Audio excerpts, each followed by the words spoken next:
Hey, welcome back. And I'm very fascinated with how we rent things. Sometimes we're renting things and we don't even know whether we rented it. Okay, we're not cognitive of that fact. But here I have Harsh with me, the founder of RentSher, who's going to talk about the psychology of renting in this country and how he's going to make big money out of it. And he's already expanded globally. He's in 4 cities in the UAE. Yes, that's right. And by the way, I mean, it's interesting that Indian startups expand in global regions, and you're in 7 cities in India. That's right. Tell us a little bit about RentShare. It's about renting everything from electronics to what else? What do you call it? Events stuff and also equipments, right? Absolutely. So RentShare in one line is an omni-channel rental concierge service for you. That means that if you're looking for anything on rental basis, then we are the people, and you can reach us over a call, WhatsApp, you can book online, and RentShare will be there to provide services through over 700 partners that we have across India as well as in UAE now.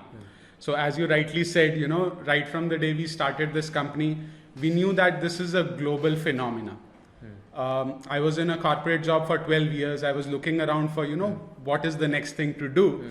I looked at education, healthcare, but I knew that re-commerce is a wave which will come after the wave of e-commerce that we have seen in India as well as the West. And that's where the whole idea started. And we launched RentShare early in 2016. And we have grown from one strength to the other. Which is great. So, I mean, for example, if you go abroad, you can rent this coat, for example. Yes. The Calvin Klein, you can go get it, but it's expensive. But I had to buy it, but otherwise I could rent it. Yeah, absolutely. But that's going to change in India, no? That will change in India. I remember, so I was in Oxford in 2007, along with my co-founder, Mr. Vaibhav Doshi. And, we were on very limited budget doing our MBA. But every black tie dinner and every graduation, and we used to, rent cars to go to London to have dinner. Dinner was not on rental; it was we paid for it. But basically, we survived like 1.5 years primarily on a low budget doing all these rental things. Even when my parents came over to UK, I was fortunate. I rented mattresses for them for a weekend, and that got me thinking that look, this is one thing that we in India have been doing traditionally for ages. Like we've always, rented a shamiana. We've always rented chairs for events. We have rented costumes for our kids. But it very was fragmented though. Very fragmented. When I looked at the market, I started surveying it in 2015. I spent a good 6 months understanding the market landscape and realized that this is the right time to aggregate the whole market, bring it to one platform and offer it to the customers. So that's where we started. That's how it started. But the first day spent working on the tech itself. Absolutely. Probably several mistakes also made. Do you want to tell us what you learned from the first year? Like every enthusiastic startup, so we started with the concept of a peer-to-peer rentals, which is thumbs up from the sustainability point of view. In fact, RentShare even today stands for sustainability. Having said that, there are certain operational aspects around peer-to-peer renting which are still not solved in India. It will take another decade or so for, evictus, insurance, delivery, etc. to come here. So we say that, so our customer demand was always more than the supply for the first 1 year. And that's where we got to pull together a platform which you see today on rentshare.com. Anyone and everyone from the smallest, like if I want to rent this blazer, I can rent it out on RentShare. And if I have a full store of blazers, I can also enroll and list all my products free of cost on rentshare.com. And that's where people come and book it like as easy as booking a flight ticket, because they just have to select which date to which date they want it and blah. How do you convince these vendors? Say, I'm going to give out blazers as a retailer. Sure. So you have to go convince a retailer of a different business model. They say, I mean, you've got brick and mortar costs, you're paying your rental, your inventory is not selling, you might as well do a rental business. But do they get it? So there are two kinds of vendors again. One is who have been doing this for ages. It's all that I have to go and tell them that during off season, your inventory is underutilized. See, rental is all a game of utilizing your inventory, right? Making the maximum turnaround over it. So for example, we are, at least not India's, maybe Bangalore's largest provider for projectors. During World Cup, we did around 70 live setups of projectors around Bangalore. So all that I have to tell these vendors is, look, your underutilized inventory will make it better utilized. So for them, it's a no-brainer. For the people who I have actually migrated some of the owners to renters, that's about additional income. Projectors I understand, but what about the retail shirts, I heard there are businesses coming like that, brick right. and mortar stores Yes. that offer rental. Absolutely. Will there Indians again, take to it? so again, I'm not very sure about how and when India will accept that. For us, I think apparels is less than 5% of our business. We are primarily focusing on events, electronics, and equipment, which is a very need-based business. Very true. So the way RentSher has progressed from one strength to the other is that I don't go and convince a customer that, look, you have an option to buy versus rent. I am only targeting products which you have to rent. So for example, a medical wheelchair, God forbid if there's an emergency for a month or so, you don't want to buy a wheelchair and keep it in your house. You need it for your elderly people or whatever. So you can actually rent it for a couple of months. Similarly, for baby products, so all the way from, I've seen that on your website. Yeah, cradle to grave is what we say. That because I've seen wheelchairs also. Right. So another example where we have helped a lot of customers is things like medical bed.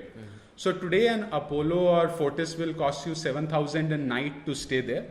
You can rent a medical bed at the same price in your house and get a nurse from Portia. 7,000 per month. Per month instead of a day. Absolutely. So you can actually rent a fully automated medical bed, a 5-function medical bed, and have a nurse from Portia come take care of your great-great-grandmother while she has the comfort of her home. Yes, nowadays, instead of great-great-grandmother, it's also turned to your mother. Well, yeah. That's the problem with current lifestyles. Right? I know. It's tough. But when I look at rentals, right, it's so fascinating, right? I mean, we did it for birthdays always. Yes. But we'd always scramble to call somebody and say, hey, do you know that guy? That guy said, let me find out. And it was not organized. Absolutely. How do you get into this fragmented ecosystem and solve it? So first on the point that you said, 12 years living in Bangalore, but if you say, call up in the next Shamiana guy in Canada, I think I'll struggle, right? Because of the migration, which is point is absolutely true. Yeah. Bangalore is a very cosmopolitan city. You have people of different languages, about 10, 12 different languages at any given point of time. Absolutely, yeah. And so it's better to have a common platform. And what I will do is I'll actually go on Google and search for a Shamiana on rent, right? Whether or not I find something. So there were two options. I'll call that number. Yeah. Exactly. So there were two options. Either you have a just dial kind of a listing where you have to go through around 10 people, compare the prices, and still your heart is, beating that what will come on my kid's birthday. I don't know. I know, because you paid you don't know whether the product is correct, whether it's vetted. Right. I can tell you about a funeral. I mean, sorry, we are getting grim here, but we called this is a funeral mantle, and we called for a ice coffin. Yes. Right. And the ice coffin didn't work. And so, it's a pain. It's a pain. At that point of time when you're emotional, you don't know who to call, and then the elders are screaming at you saying, this is why we don't trust these things. These guys. That's why you validate, vet. Absolutely. You've got 700 vendors. So the 700 vendors are people who we have seen the services and they are on board. And just answer to your question, like in 2017, I had a vendor management team kind of going and meeting them. From 2018, I've seen a good shift and I'm so happy about it.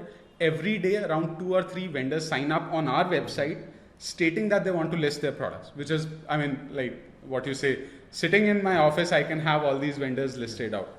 And on the point about the event, so we had a tagline like any life event, simply rent, which means that whether it's a very happy occasion like a birthday, wedding or so on, all the way to, as you said, a grim event, you need something on a short-term basis. And that's where RentSher kind of pitches. By the way, they also give refrigerators. Yes. So that's interesting. People keep refrigerators on rent. Huh?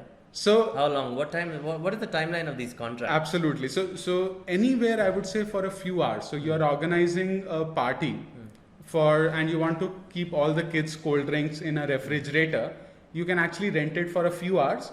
All the way for, we call it the bachelor pads, where before getting married, you got to have some fridge because ultimately your wife decides your fridge. Yes. But before that, for 3 months, 6 months, you need a fridge, so you can rent it. You can rent, and also you get a barbecue grills. Absolutely. So one of our biggest, I would say, target market or strengths now is our millennial population, and they want to party every weekend, right? Yes. So they need a poker set, they need a barbecue, and some of them need a hookah set. Fine. So all that as a package is available on RentSher.com. You can consolidate and sell. Yeah. So it's like as simple as booking 3-4 things on Flipkart, except that it comes on a date and time specified by you as a customer. That's a big difference that we brought about. Okay, and it's what, 4 hours delivery or something? Absolutely. Like So within 4 hours, we deliver anywhere in all the 7 metro cities that we have. Talk a little bit about your competition. There are concierge services. Right. Obviously, we can always say that there's space for everybody in India because it's such a large market. Yes. You said earlier that from commerce to e-commerce to re-commerce. Yes. That's been the journey for India. Yes. E-commerce can happen over the next 10 years because now the e-commerce journey is going to be 10, 12 years into the journey, right? Yes. I want to know, at what stage do you see your business scaling up? Will you see a lot of bloodbath in your market? Will you see consolidation? Sure. What's happening with you? I mean, what are your plans to survive, grow in this? Definitely. A very good question. So from our point of view, I think just if you look at as a concierge service on rentals, I would say there's hardly anyone there, okay? Especially in the 2 countries that we are there, India as well as in UAE. In fact, I can tell you that in UAE, RentSher is the only provider to do party services across the nation. And by the way, it's also migratory population. Oh yeah, yeah. Different So cultures. and drop of the hat. They have a winter party, summer party, and whatever. Or Ramadan is a big month for us. So that is one aspect. In terms of the actual competition, I see more from the likes of Court in US, which is doing a lot of event furniture. Court. Yeah, CORT. Court. Okay. Yes. Yeah, CORT. Yes. Yeah, they are a 450 million annual revenue, and they are a Not GMV. Not GMV. They are a revenue. Okay. A concierge service that they are doing. In the market of US. Similarly, in Europe now there are a couple of players like Grover's is there and so on. Correct. But in India and Middle East, I don't think there is any. What I'd like, but there are concierge services. Yes. There are. Yeah. So but not in the equipment space. Not in the equipment space, not in the electronic. So just to you also do B2B, right? You want to tell us Absolutely. that? So another standard example, because we help over 100 plus startups and SMEs with their complete IT infrastructure. So anywhere from laptops, desktop servers. So if a company is like seed funded and they are expanding from 20 employees to 100, so 80 employees into 50,000, 4 crore rupees, they cannot spend on laptops and so on. So that's where they come to us and we provide them their complete IT equipment service. That existed already, but as an offline player. Now RentSher actually provides them the quality, service, AMC on top of that. So you're saying you will survive, you will thrive. There is a market out there. Absolutely. So the question is, would you have to raise more money, continuously raise money because you have signed in more vendors? But you have a good B2B business also that can generate cash faster than the B2C model. Yes. So we get around 60% of our orders, like as you and I are sitting here. I'm sure around 15 to 20 orders are already generated where people are booking online things. So that's a very good thing.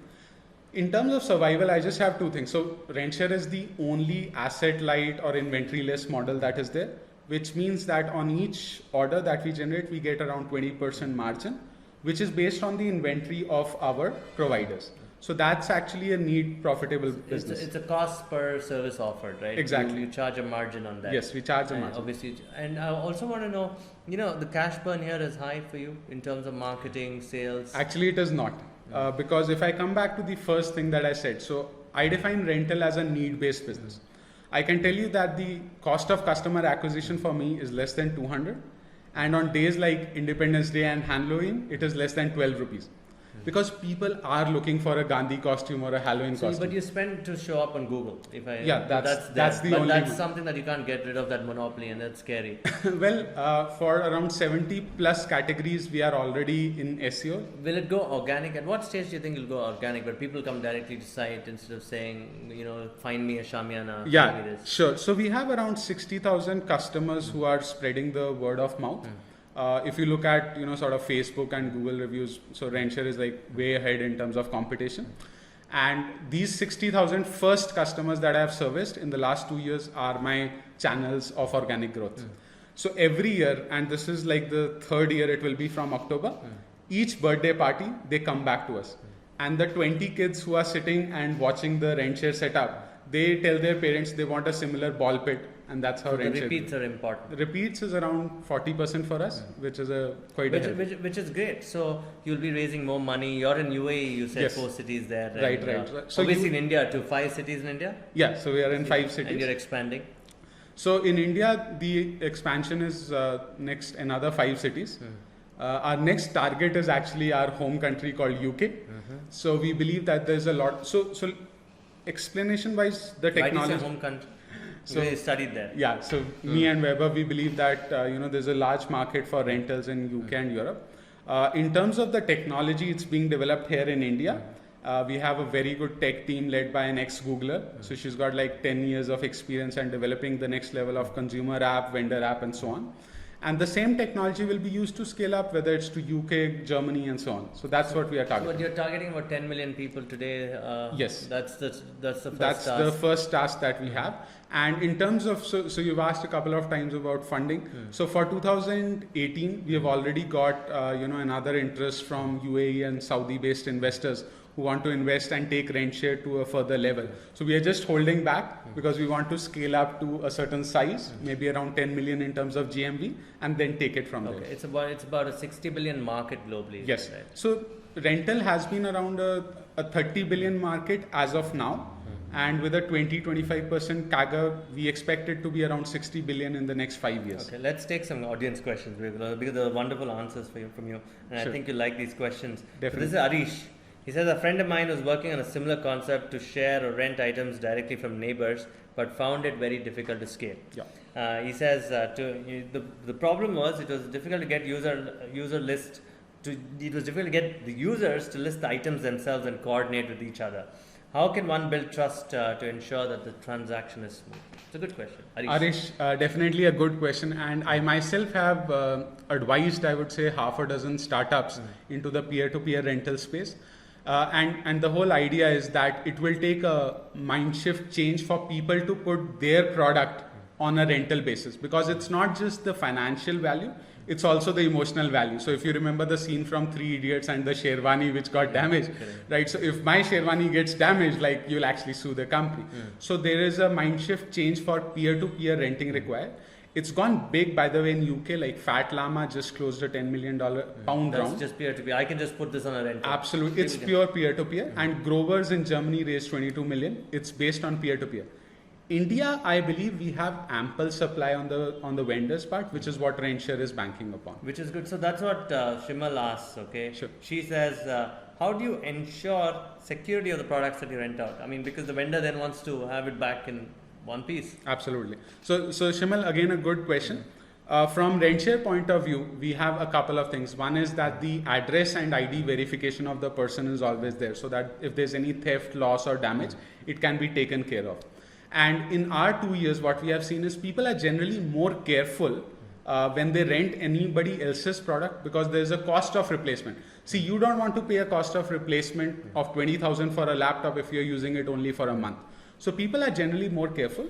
The other thing is our partners or vendors are able to support us with all sorts of service, maintenance, and repairs. So RentSher is basically the CRM and the finance arm for all these 700 partners. So today B2B would be the largest business? No, B2B is around 40%. 40%, which is a good mix. Yes, it's a good mix. And ultimately it is B2B2C. So for example, Zomato took 110 laptops from us, but those are for their 110 call center people sitting in Gurgaon. Each of them is using a RentSher laptop and they know it. Okay, before the final question, there's a regular watcher. Sure. We haven't met him, but he's a businessman. His name is Ronak Damani. He says Harsh, and yes, he says he uses your second name of Dhand, right? Yes. Harsh Dhand. I have used your service and I have rented high-end workstations. Okay. It is flawless. Thank you for being there. There you go. That's customer validation, and they haven't paid us for it. That's okay, right? Okay. The last question is Tamil. Okay. Tamil Maran, he asked a question. How does RentSher generate revenues? Sure. This is Maran. He says, how does RentSher generate revenues? Do you take a part of the renting cost? Also, are products insured? He says, are they insured if you have to rent them or something on your plan? Yeah, this is Ron. Maran. Hi, Mr. Maran. So RentSher is actually, on a unit economics level positive from day one, because on each order there is a margin share anywhere from around 20 to 25% that we generate on each order, and that's because of the services like customer relationship management, booking, as well as payment that we offer to customers as well as to vendors. And from a point of view of insurance, so by definition, rental is a deemed transfer of ownership for a stipulated period of time. which means we encourage our end users, especially if they are institutional like Zomato and Koho and all. So they take insurance of on-premise for the equipment, especially when the equipment cost rises above 30 or 40 grand. That's great. I mean, you've been a wonderful, guest here, and I would want to tell you that, start renting. If you're migrating, start renting. Okay? If you're having a party, And start till renting. you make your spouse happy, you can rent, right? That doesn't mean you can rent a spouse, right? On that note, go to RentSher. You're wonderful, and you're wonderful as well. Sure. Harsh, I'll see you soon, and Yes. all the best to you. Look forward to re-commerce becoming $1 billion business in India. Definitely. Same Thank here. you. Thank you, Avan. Bye. Thank you.